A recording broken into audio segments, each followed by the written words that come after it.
যশোরের স্মার্ট ছেলেরা, এই যে আমি যাদেরকে দেখতে পাচ্ছি, all are the Gen Z of Jessore.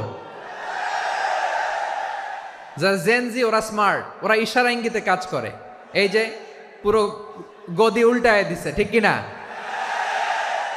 24-এর ছাত্র নাগরিক অভ্যুত্থান আমাদের দেখিয়ে দিচ্ছে কিভাবে চোখের ইশারায় গদি উল্টে দিতে হয়। তো এই জেনজিদের নিয়ে বসেছি, ওরা তো স্মার্ট, ওরা ডিস্টার্ব করবে না। মেহরবানি করে আমার সাথে কানেক্ট করো, 1 to 1, brain to brain, eye to eye contact করো আমার সাথে, তাকাও। কষ্ট হলো আমার দিকে তাকাও, আওয়াজ করা যাবে না, আমার দিকে তাকাও। প্রিয় ভাইয়েরা, হিউম্যান রিসোর্স ডেভেলপমেন্টের ব্যাপারে কিছু কথা বলবো। এই যে আমাদের বিশাল জনসংখ্যা, এই জনসংখ্যাকে কি করে জনসম্পদে রূপান্তরিত করা যায় এ ব্যাপারে কথা বলবো। আমি সূরাতু বনী ইসরাইলের 70 নম্বর আয়াত তেলাওয়াত করেছি। এই আয়াতের আলোকে কিছু কথা